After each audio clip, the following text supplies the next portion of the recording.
மனைவி கணவனுக்கு கீழ்ப்படிய வேண்டும், கணவன் கர்த்தராய் இயேசு கிறிஸ்துவுக்கு கீழ்ப்படிய வேண்டும், கர்த்தராய் இயேசு கிறிஸ்து பிதாவுக்கு கீழ்ப்படிய வேண்டும் என்ற முறைமைகளை ஆண்டவர் வகுத்து கொடுத்திருக்கிறார். நீங்கள் யாருக்கு கீழ்ப்படுகிறீர்கள் என்பது முக்கியம். சபையே, மனவாட்டிய சபையே, கர்த்தருக்கு கீழ்ப்படிய ஆசீர்வாதம் பெருகும், தங்கும்.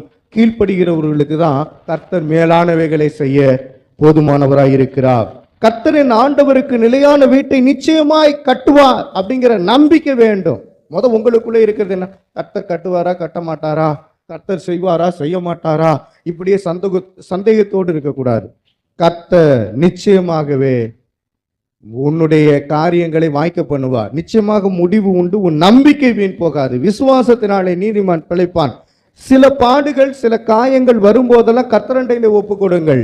நீங்களா போய் மனுஷங்கிட்ட சண்டை போட்டு வீணாய் அடி வாங்க வேண்டாம், உதவி வாங்க வேண்டாம். ஏன்னா நாம் ஆவிக்குரியவைகளை தான் சிந்திக்க வேண்டும். மாம்சத்துக்குரியவர்கள் மாம்சத்துக்குரியவைகளை சிந்திப்பார்கள். நீங்கள் ஆவிக்குரிய கிறிஸ்தவர்களா அல்லது மாம்சத்துக்குரிய கிறிஸ்தவர்களா?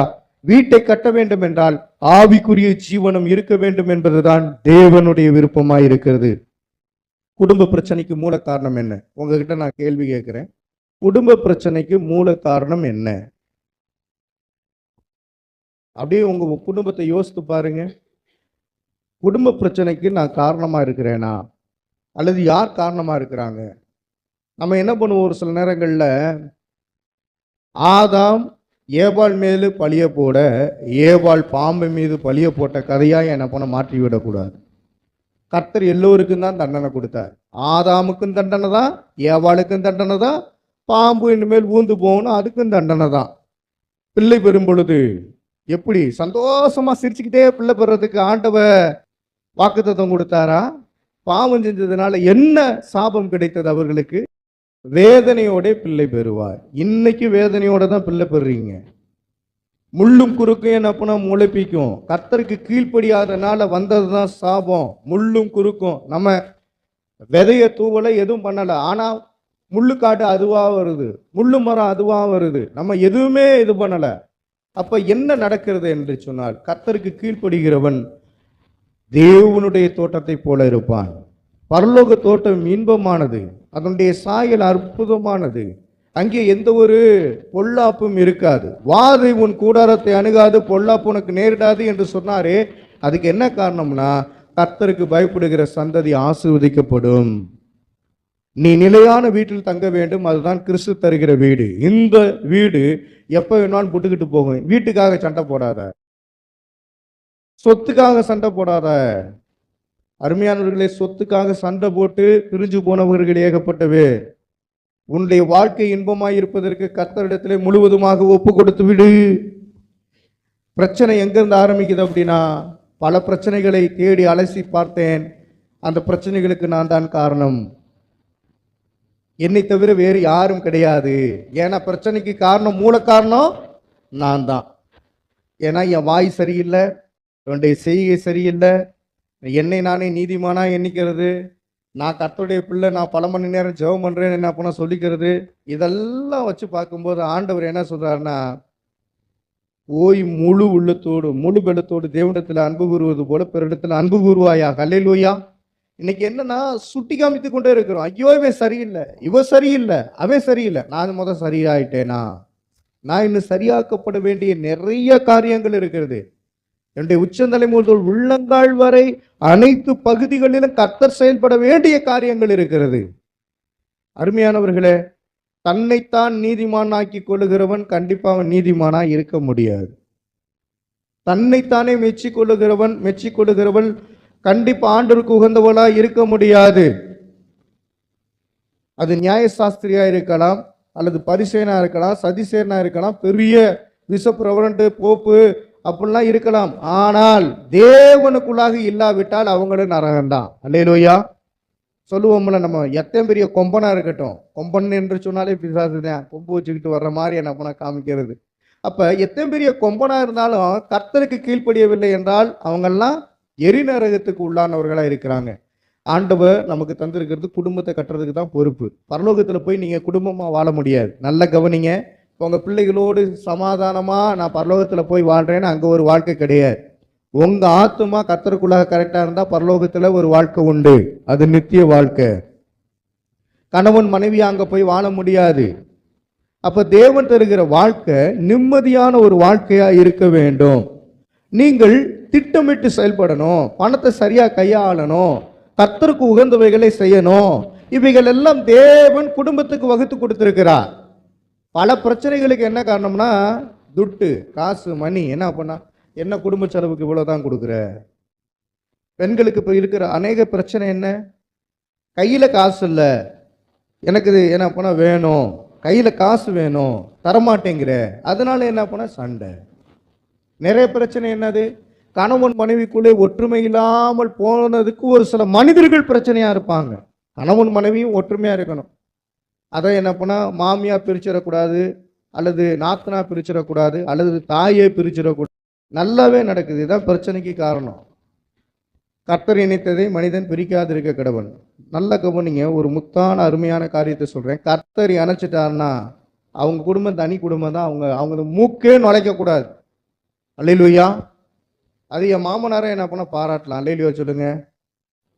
அந்தந்த குடும்பங்கள் அவங்க நல்லா இருக்கணும். அப்போ அவர் தனியாக தான் வாழ்றாரு. அல்லேலூயா. இங்கே வந்து தங்கு அப்படின்னு சொன்னாலும் நான் இருக்கிறேன் உங்கள் குடும்பத்துக்குள்ள அல்லது மற்ற குடும்பத்தில் நான் உள்ள சொருவே மாட்டேன், உள்ள வரவே மாட்டேன், உன்னை நான் கேள்வியே கேட்க மாட்டேன். நீங்க கர்த்தருக்குள்ளாக நல்லா இருக்கு. அல்லேலூயா. தேவநாம மகிமை. மூக்கை யார் உங்களை நுழைக்க சொன்னது? கல்யாணத்தை முடிச்சு வச்சுட்டு பிள்ளைக்கு பின்னாடியே போய் அந்த பிள்ளைய என்ன பண்ணா, ஐயோ என்னை அடிச்சு விட்டானா டைவர்ஸ் கொடுத்துட்டு வாடி. யாரு? பெத்த தாயோ அல்லது என்ன பண்ண இருக்கிற சொந்தங்களோ பந்தங்களோ அப்படி இது பண்ணும்போது குடும்பத்தில் மகிழ்ச்சி ஏற்படாது. இதெல்லாம் யார் சொல்றது? வெளில இருக்க ஆள் சொல்றாங்கன்னு நினைக்கிறீங்களா? ரட்சிக்கப்பட்டேன் என்று சொல்லுகிறவர்கள் நியாயம் தீர்க்கிறேன் என்கிற பேரிலே தங்களை தாங்களே என்ன பண்ணா பிசாசுக்கு ஒப்பு கொடுக்கிறார்கள். குடும்பம் பிசாசின் வலையிலே போகுது, சமாதானம் இழந்து போகிறார்கள். எனக்கு அருமையானவர்களே, குடும்ப பிரச்சனை என்னன்னா தொடர்பின்மை, கம்யூனிகேஷன் கேப். கணவன் மனைவியா இருக்கிறவங்க கம்யூனிகேஷன்ல கரெக்டா இருக்கணும். அல்லேலூயா. மொபைல்ல என்ன நடக்குதுங்கிறத கணவன் அறிந்திருக்கணும், மனைவி அறிந்திருக்கணும். பாஸ்வேர்டு போட்டு என்ன நடக்குன்னு தெரியாத அளவுக்கு இருக்கக்கூடாது. அல்லேலூயா. வரவு செலவு கணக்கு கணவனுக்கும் தெரிஞ்சிருக்கணும், மனைவிக்கும் தெரிஞ்சிருக்கணும். நல்லது கெட்டது எல்லாமே கணவனுக்கும் தெரிஞ்சிருக்கணும், மனைவிக்கும் தெரிஞ்சிருக்கணும். அல்லேலூயா. ஒவ்வொரு காரியத்தையும் டிஸ்கஷன் பண்ணி செய்யாத எந்த ஒரு காரியமும் நிம்மதியா இருக்காது. கர்த்தராகிய இயேசுக்கு என்ன சொல்றார் தெரியுமா? நானும் என் பிதாவும் ஒன்றாக இருக்கிறோம், அவர் என்ன சொல்லுகிறாரோ அதன்படி நான் செய்கிறேன் என்று சொன்னார். இன்னைக்கு அந்த வாழ்க்கை எங்க போச்சு? என் மனைவி பேச்சை கேட்க மாட்டேன், அவ என்ன பண்ணா அப்படிதான். ஏன்னா கணவன் பேச்சையே கேட்க மாட்டேன், அவர் அப்படிதான், நான் ஏன் இஷ்டத்துக்கு தான் நடப்பேன். அங்கதான் ஒழுங்கீனம் ஏற்படுகிறது. இப்ப கிறிஸ்துவுக்குள்ளாக இருக்கிற நீங்கள் புரிந்து கொள்ள வேண்டும், பாவம் செய்கிற ஆள்ல பாவம் செய்கிறான்னு என்ன அப்பனா சொல்லிக்கிட்டே இருந்தா அவன் என்னைக்கு தான் பரிசுத்தமாக்குறதுக்குரிய காரியங்களை செய்ய போறோம்? நான் சொல்றது உங்களுக்கு புரியுதா? இவ பாவி, அவ பாவி, ஐயோ இவ என்னுடைய வாழ்க்கையே கெடுத்துட்டான். வாழ்க்கையை கெடுத்துட்டால அவ வாழ்க்கையை நல்ல வாழ்க்கையா மாத்துறதுக்கு என்ன வழியோ அதை பாரு. அல்லேலூயா சொல்லுங்க. அதான் பிறரை நேசிக்கணும். உன்னிடத்தில் நீ அன்பு கூறுகிறது போல பிறரிடத்திலும் அன்பு கூறுவாயாக என்பதே மத்தேயு 22:39. என்னை நான் நேசிக்கிறேன், என்னை நான் நேசிக்கிறது போல எல்லாத்தையும் நான் நேசிக்கணும்ல. நான் நல்லா சாப்பிட்றது போல எல்லாரும் நல்லா சாப்பிடணும்னு நினைக்கணும்ல. அல்லேலூயா. நான் நல்ல பிரியாணி சாப்பிட்டு பழைய கஞ்சியை உங்களுக்கு ஊற்றணும்னா அங்கே பிரச்சனை தானே. இன்னைக்கு முதிர் வயது உள்ளவர்களை கனவீனப்படுத்துகிறது யார் அப்படின்னா பிள்ளைகள் தான். அந்த பிள்ளைகளுடைய செயல்களை பேர பிள்ளைகள் பார்க்குது, அதே காரியத்தை தான் தாய் தகப்பனுக்கு வளர்ந்து செய்கிறது. நான் சொல்றது உங்களுக்கு புரியுதுங்களா? நீ எதை செய்கிறாய், நீ என்னவாய் இருக்கிறாய், நீ எதை ஒழுங்கினமாய் செய்கிறாயோ அதை உன்னுடைய பிள்ளைகளோ உங்களுடைய தலைமுறையோ செய்யும். நீ கர்த்தருக்கு ஏற்றவைகளை செய்தால் உன்னுடைய 4 சந்ததி என்ன பண்ண கர்த்தருக்குள்ளாக வரும். அந்த சந்ததி கர்த்தருக்குள்ளாக இருந்தால் அந்த சந்ததி கர்த்தருடைய சந்ததியாகவே வளர்ந்து பெருகும். அல்லேலூயா. எனவே நீதிமொழிகள் 15:1 எடுத்துக்கொள்ளுவோம். மெய்யான பதில் கோபத்தை அடக்கிறது, கடினமான வார்த்தை சினத்தை உண்டாக்கக்கூடியதா இருக்கிறது. நீங்க பதில் சொல்லும் போது அமைதியா சொல்லுங்க. நாக்க கடிச்சுக்கிட்டு, பல்ல என்ன போனா கடிச்சுக்கிட்டு, அல்லது என்ன போனா முகத்தை ஒரு மாதிரி வச்சுக்கிட்டு கண்ணை உருட்டிக்கிட்டு பேயாட்டம் என்ன போனா அப்படின்னா அங்கிருந்து ஒரே அடி, சுகுனியோட அடி. இதான் நடக்கும். என்ன காரணம்னா உத்தரவாதம் சொல்றதுல தவறிட்டோம். சாந்தமா, பொறுமையா, நிதானமா யாக்கோபு புத்தகத்துல சொல்லப்பட்டிருக்கு பதில் சொல்லணும் அப்படின்னு சொல்லப்பட்டிருக்கு. அல்லேலூயா. நம்ம எப்படி பதில் சொல்றோம்? வர்றதை பார்த்துக்கலாம். நீ என்ன, உன்னால என்ன செய்ய முடியும் பார்த்துக்கலாம். உங்க வாயிலிருந்து வருகிற வார்த்தை முடிஞ்சா பார்த்துக்கலாம். உன்னால என்ன செய்ய முடியும்? இந்தா என் மகனை கூட்டிட்டு வரேன் பொறு. இந்த காரியம் பூரா என்ன நடக்குது அப்படின்னா, நாம் இன்னும் தேறவில்லை, தேற்றப்படவில்லை கர்த்தரால அப்படிங்கிறதை என்ன பண்ண குறிக்கிறது. வாசிக்கலாமா? நீதிமொழிகள் 15 அதனுடைய 1வது வசனம். மெதுவான பிரதியுத்திரம் உக்கிரத்தை மாற்றும், கடும் சொற்களோ கோபத்தை எழுப்பும். கடும் சொற்களோ கோபத்தை ஏற்படுத்தும். மெதுவா நீங்க பேசுங்க, கோபத்தை அதை அடக்கக்கூடியதா இருக்கிறது. உத்தரவாதம் சொல்வது எப்படி? மெதுவா பேசுங்க. எனக்கு தெரிந்த தேவனுடைய பிள்ளை ஒருத்தர் இருக்கிறார், அமைதியா பேசுவார், அமைதியா என்ன பண்ண செயல்படுவார். எந்த இடத்துல என்ன பண்ண கொதித்திலிருந்து பேசவே மாட்டார். அவர்கிட்ட இருந்து நான் கற்றுக்கொண்டது எனக்கு ரொம்ப பிரயோஜனமா இருக்கிறது. அல்லேலூயா. இன்னைக்கு நீங்க கோவப்படுற மனுஷங்கிட்டயே போய் கோவப்பட்டு அது ஒரு நாள்ல என்ன பண்ண பிரஷர் அதிகமாகி நமக்கு அதிகமாக வியாதி படிக்கல கொண்டுட்டு போயிடும். நீங்கள் கூர்ந்து கவனிக்கணும். இயேசு கிறிஸ்து கிட்ட கற்றுக்கொள்ளுங்கள். அல்லேலூயா. இயேசு கிறிஸ்து என்னன்னா, அரசியல்வாதிகளும் சரி, அன்னைக்கு இருந்த அரசியல்வாதிகளும் சரி, அன்னைக்கு இருந்த பெரிய பெரிய பிஷப்புகளும் சரி, போப்புகளும் தங்களை தாங்களே நீதிமான்கள் என்று சொல்லக்கூடியவர்கள் இயேசுவுக்கு விரோதமாகவே எழும்பினார்கள். ஆனா இயேசு அந்த பகுதியில் போகவே இல்லை. அல்லேலூயா சொல்லுங்களேன். சீசர்களை எவ்வளவு தூரம் சிறப்படுத்த வேண்டுமோ, திடப்படுத்த வேண்டுமோ அவ்வளவு வார்த்தைகளையும் சொல்லி அவர் எதற்காக வந்தாரோ அந்த நோக்கத்தை செயல்படுத்தும்படியாய் அவர்களை உற்சாகப்படுத்தி அவர்களுக்குள்ளே தம்முடைய வல்லமையை அனுப்பி வாழ வைத்து விட்டு போயிட்டு விட்டார். அல்லேலூயா. அப்ப கிறிஸ்துவுக்குள்ளாக ஒருவன் இருந்தால் அவன் எப்படிப்பட்டவனாய் இருப்பான்? வேதவசனம் என்ன சொல்கிறது? புது சிருஷ்டியா இருக்கிறான். பழையவைகள் ஒளிந்து போயின. பழையவைகள் என்ன? திருப்பி அதே காயம் கட்டுறதுக்காண்டி தான் இயேசு கிறிஸ்து வந்தார். நான் காயத்தை ஏற்படுத்துவேன் அப்படின்னு சொன்னா அது தேவனுடைய பிள்ளை அல்ல. சரிங்களா? நான் பரிசுத்தாவினால நிரம்பி ஜெபம் பண்ற ஆளு, உனக்கு ஒண்ணுமே தெரியாதா அப்படின்னா ஆண்டவரை ஏற்புடைய மாற்ற மாட்டார். ஏன்னா நீ பரிசுத்தாவினால எப்படி நிரம்புகிற அப்படிங்கிறத அங்கு சொல்லணும். அல்லேலூயா சொல்லுங்களேன். செயல்படுத்த முடியுமா? முடியாதா? ரட்சிக்கப்படாத உங்களுடைய கணவனோ மனைவியோ பிள்ளையோ பேரப்பிள்ளையோ தேவனுடைய அண்டையில வருவதற்கு நீங்கள் தான் சிறப்படணும். அதுக்காக விலைக்கிறையான செலுத்தணும். அல்லேலூயா.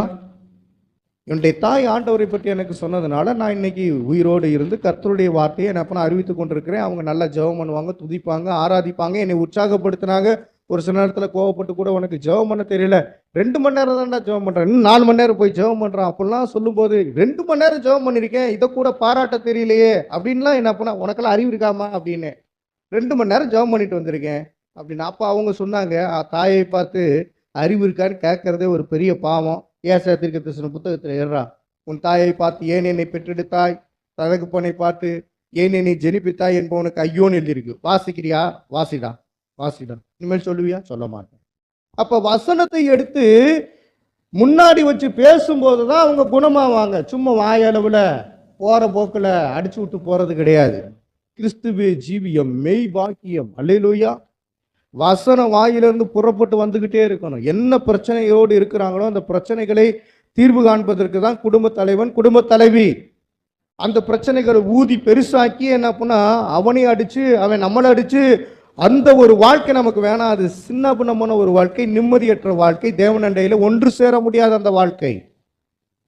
லாஸ்ட் வரலையும் கவலையோட தான் உட்காந்துருக்கணும், லாஸ்ட் வரலையும் கண்ணீரோட, கடைசி வரலையும் பிரச்சனையோடு இருக்கணும். காரணம் என்ன தெரியுமா? முற்றுப்புள்ளி வைக்க தெரியல. நீங்க தான் கமா போட்டு இழுத்துக்கிட்டே இருக்கீங்களே. அவங்க ஒன்று சொல்ல, நீங்க ஒன்று சொல்ல, அவங்க ஒன்று பேச, நீங்க ஒன்று பேச, அவங்க அப்படி பேசுனா ஒரு ரோட்டை பிடிச்சி இப்படி பேச. ஏன்னா தேவனை மையப்படுத்தி அங்கே ஒரு பேச்சும் கிடையாது. ஆண்டவருடைய வசனத்தை வைத்து அங்கே பேசுவதற்கு இடம் கொடுக்காதனால சண்டை தான், முத்தி போயிடும். அப்ப சாட்சி கெட்டு போயிடும். சாட்சி கெடும்போது உங்களை யாரும் ஃபாலோ பண்ண மாட்டாங்க. சும்மா ஜபத்துக்கு போறாங்க, சும்மா போயிட்டு இருக்காங்க, ஜபமும் கிடையாது, வேத வாசிப்பும் இல்லைன்னு சொல்லி யார் பேசுவா? ரட்சிக்கப்படாத ஜனம் தான் பேசும். நமக்கு விரோதமா யார் எழுப்பினார்களோ அவர்கள் நன்றாகவே நம்மளை குற்றப்படுத்துவார்கள். காரணம் என்ன தெரியுமா? இன்னும் என்னுடைய வாழ்க்கையில ஜபம் இல்லை, என்னுடைய வாழ்க்கையில துதி இல்லை, ஆராதனை இல்லை, ஒழுக்கம் இல்லை. குடும்பத்திலே தேவ சமாதானத்தோடு வாழ வேண்டிய நான் தேவ சமாதானம் இல்லாமல் வாழ்ந்தால் எப்படி இருக்கும்? ஒரு சில காரியங்களில் ஒரு சில நேரங்களில் பிடிக்காது. என்ன பிடிக்காது தெரியுமா? பல மணி நேரம் டிவியை போட்டு பார்த்துக்கிட்டே உட்காந்துக்கிட்டோம். இப்படிலாம் நடக்குது, அப்போல்லாம் நடக்குது. அதை கொண்டு போய் பெரிய ஃபேமஸாக பேசிட்டா யார்? தேவ பிள்ளைங்க தான் ஃபேமஸாக பேசுகிறாங்க. இங்கே வர்றது 1 மணி நேரம் 2 மணி நேரம் ஆராதனை. ஆனால் என்ன நடக்குது தெரியுமா? வீட்டுக்குள்ளே போன ஒட்டியுமே டிவியை போடுறது. முதல் நியூஸ் சேனலில் வைக்கிறது. நியூஸ் சேனலுக்கு முன்னாடி எங்கே வைக்கிறது?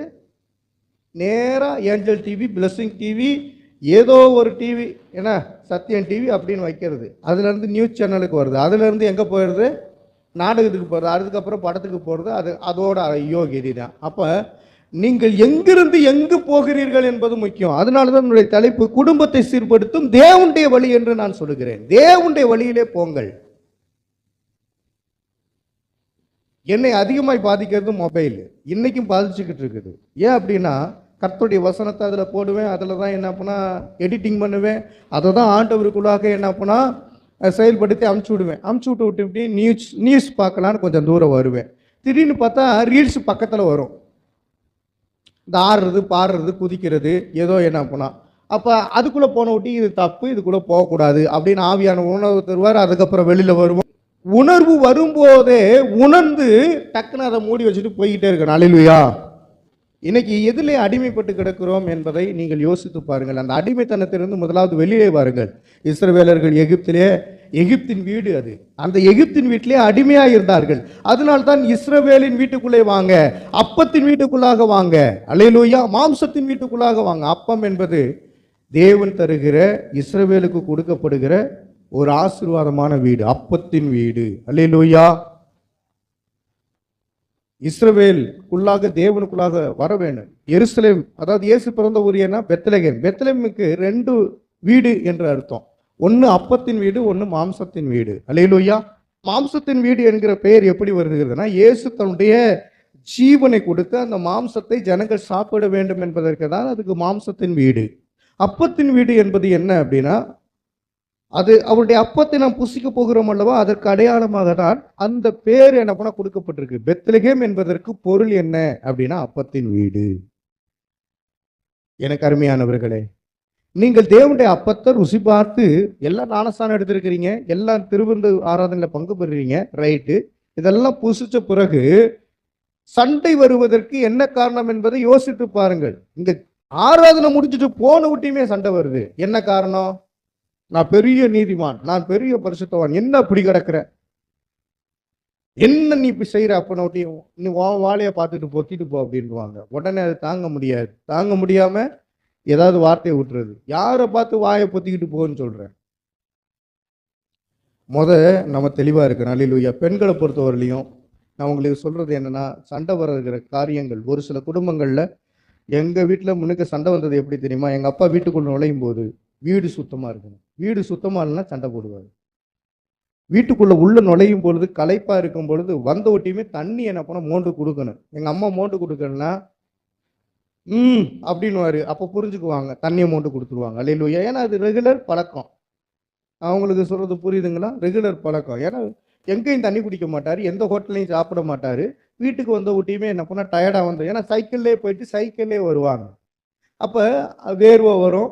உடனே தண்ணி மோண்டுவா அப்படின்னு என்ன பண்ண சொல்ல மாட்டாரு. அப்படினாலே போதும், தண்ணி வேணும்னு அர்த்தம். அல்லேலூயா.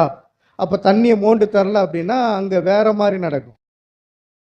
சரிங்களா? ஒரே அடி பளிச்சுன்னு. அப்போ என்ன பண்ணா அதுலேயே தெரிஞ்சு போயிடும், ரெகுலராக தண்ணி தந்துடுவாங்க. அடுத்தடுத்து ஒரு காரியத்துக்கு வருவேன். அவர் சாப்பிட்ற இடத்துல கரெக்டாக என்ன பண்ணால் நேரத்தில் சாப்பாடு வரணும். கரெக்டாக அவருக்குன்னு உட்கார்றதுக்கு இடம் இருக்குது, அண்ணனுக்கு தெரியும்.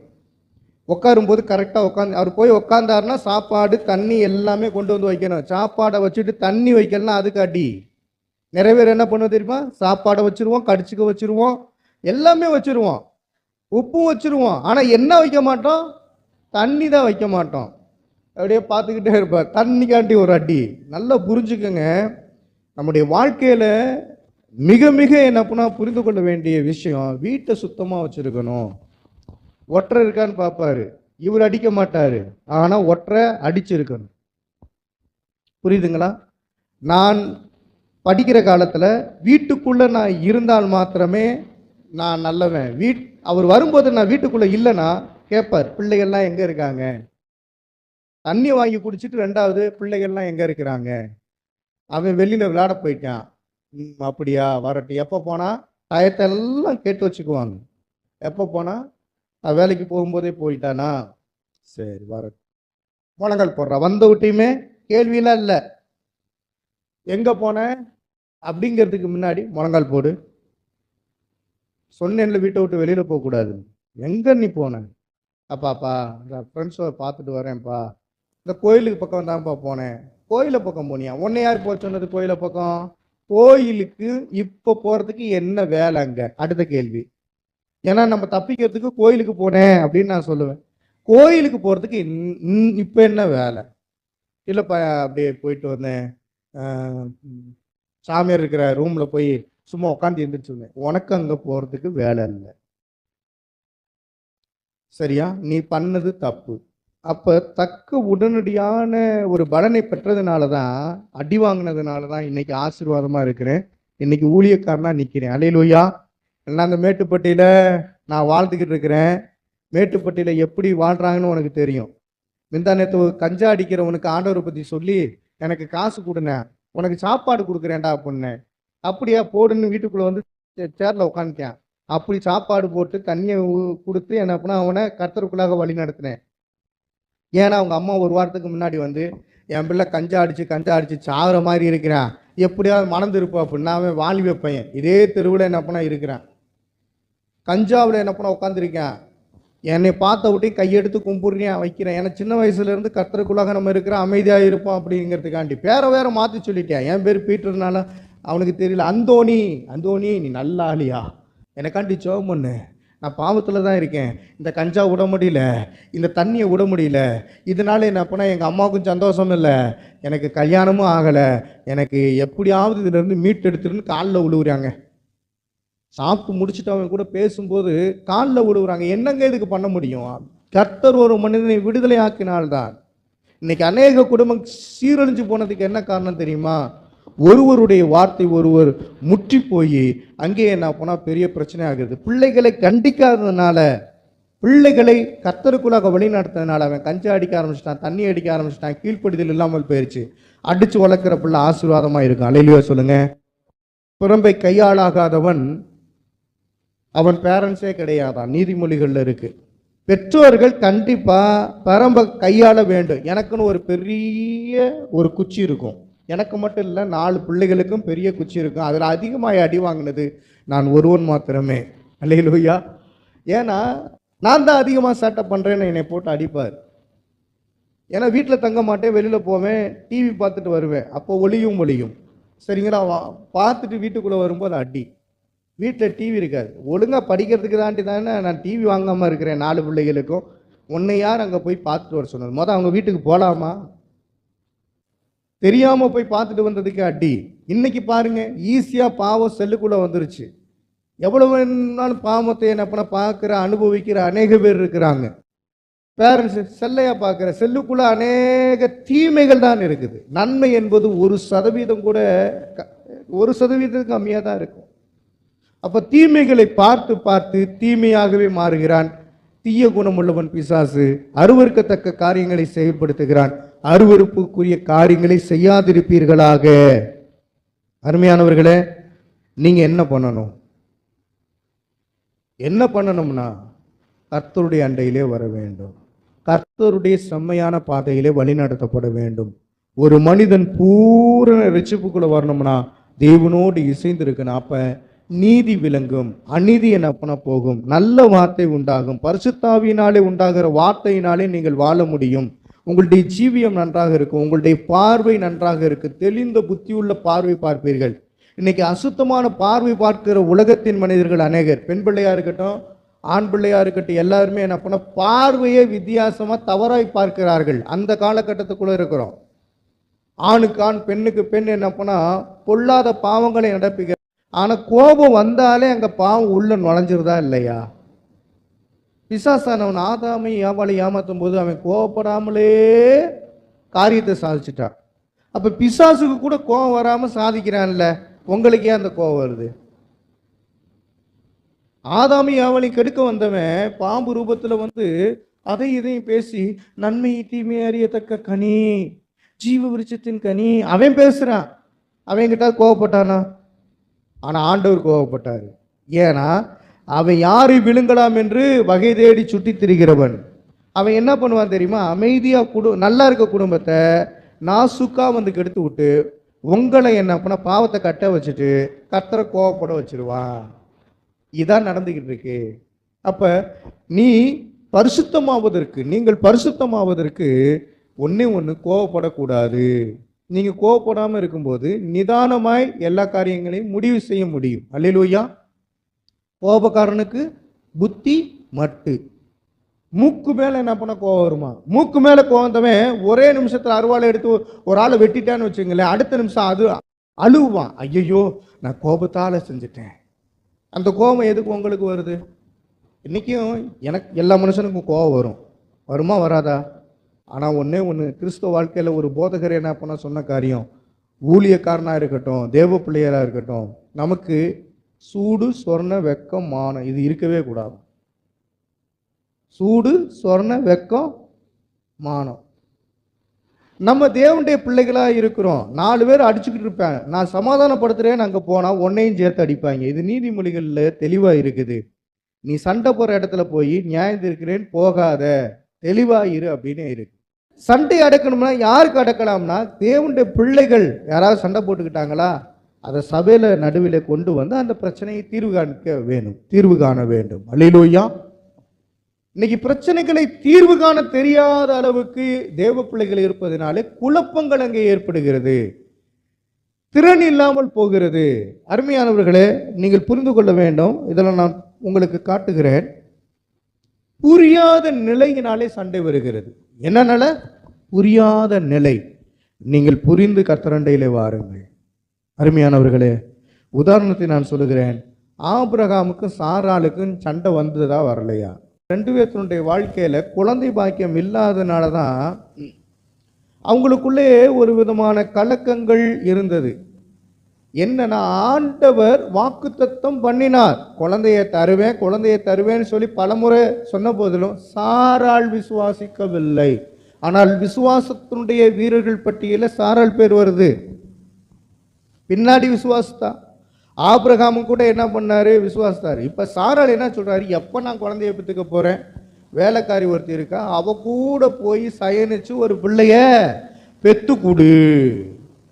அன்றைய காலத்தில் அது பாவமா அப்படின்னு பார்த்தா, மோசேயுடைய சட்டத்திட்டங்களுக்கு முன்னாடி பாவம் இல்லாமல் இருந்தது.